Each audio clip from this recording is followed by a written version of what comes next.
Hello again guys, you're watching Nino's product reviews and I'm going to take a look at two new batteries for you.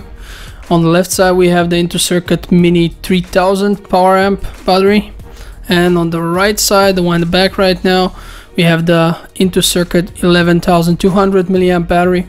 Now those are the ones that I would call mid and low end batteries in the meaning that the one obviously offers very little power in comparison to the high-end ones that we've seen in the past, the 3000 one, and then we have the mid-range offering 11,000 plus.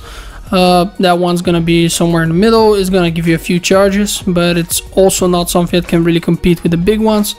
And as we can see, Intocircuit managed to package them in pretty small packages, but they do have a few extras. Take a look, we got some baggies, a USB cable each, and the units themselves. Let's take a look at the manuals.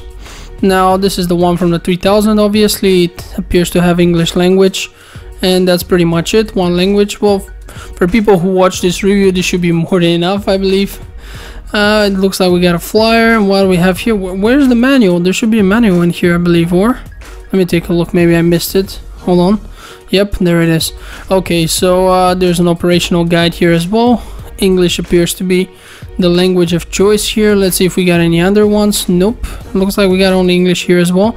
As I've said, not a big deal for us. Also, really, you shouldn't really need too much of a manual for this. It's very simple, the operation of the units, and if you're watching this review, you're gonna have a pretty good idea of how to use them at the end of it. So yeah, we got some, these look like flyers from, yeah, these are some kind of flyers. So let's put them aside and let's take a look at the first one and the second one more in depth. I'll just position them here like that. Hold on, let me pull it out. Yeah, it's pretty small. I'd say it's a bit bigger than a lipstick, and it doesn't weigh at all, so it's very convenient. It does appear to show you how much charge you have with these three lights, 3000, so 1000 milliamps per light, and you have a flashlight function, which is pretty handy. You know, you carry it with you in your pocket or wherever. You could glow with it. It has enough charge to glow for quite a long time, so that's a pretty cool function. I personally like these things, these little gimmicks, and not to mention that it has a small bag, which is pretty cool. Let's put it inside the bag. Hold on. And I like that these bags are of a bit higher quality than what you're used to. You know, usually with these batteries, when you get some of them with bags, the quality of the bags isn't that good. These feel a little bit better. Now let's take a look at the 11,000 plus battery. Now this one has two USB ports. It appears to have a lamp as well.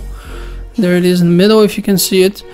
And one of the USB ports, wait, let's see if we can focus here.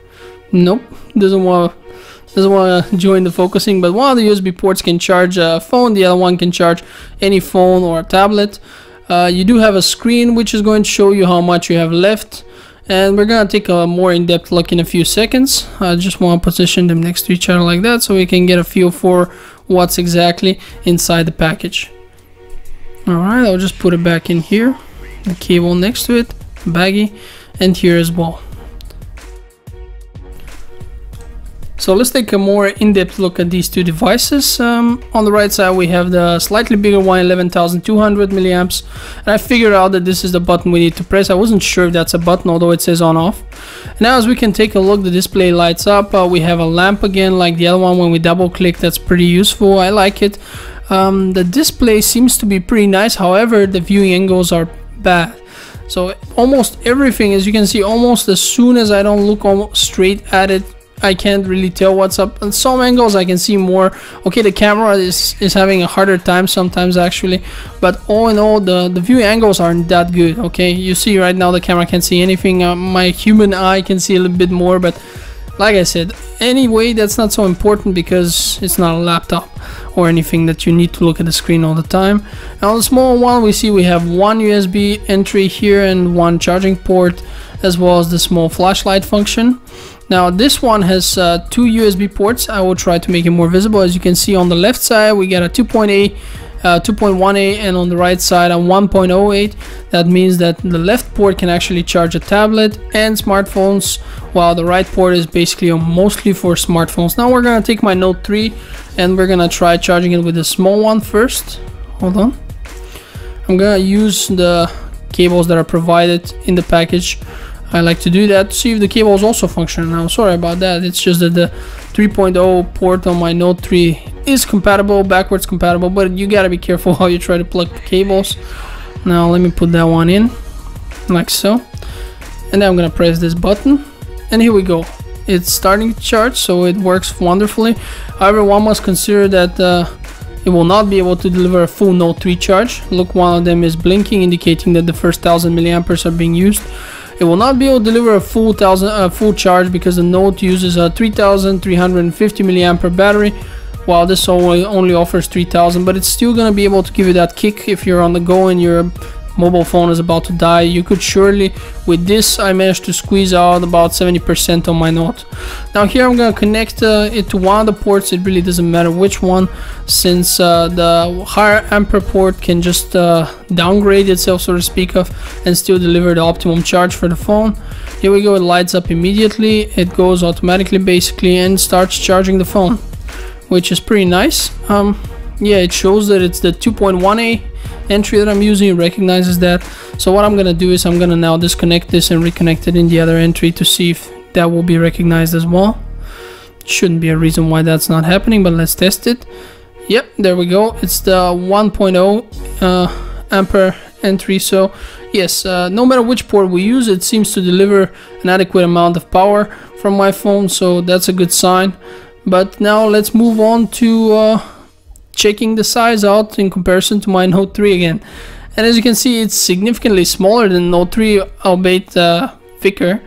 It's still a very portable unit. You can definitely carry this in, well, if you have something like a side pocket on cargo pants, or, well, the lipstick one you could carry pretty much anywhere. It doesn't seem like it's gonna disturb you too much, and due to the metal bodies, we don't have fingerprints on them. They feel very sturdy, so that's pretty good. I will now attempt to charge two devices simultaneously on the slightly larger battery.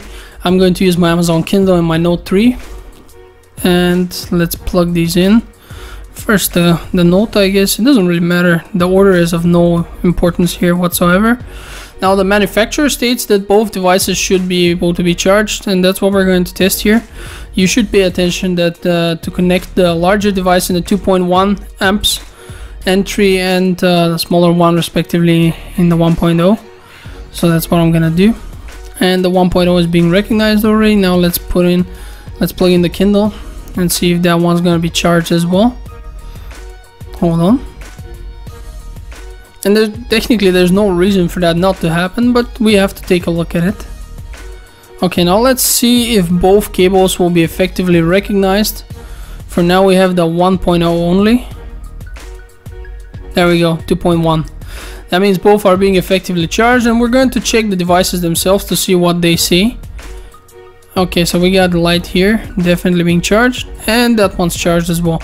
That's a pretty good result. Let's put it back in the bag and see that's perhaps how it would look if you were carrying it with you. So yeah, as I said, I'm very satisfied with this result. After having had the chance to test both of these devices, I can easily see how people will be attracted to them. Some people don't travel much, they just use their phones a little bit too excessively and just need something to help them last through the day. And the small one, the lipstick one, can definitely do that. It's gonna give you almost a full charge on most phones, so that's definitely something to look forward to. And the price is also very low, so it's an acceptable buy. And the mid-range one is definitely an option for people who need 2 to 3 charges depending on what devices they're using. It's very helpful. They both work pretty well, so I can easily recommend them. I would like to thank you for watching this video, and have a nice day.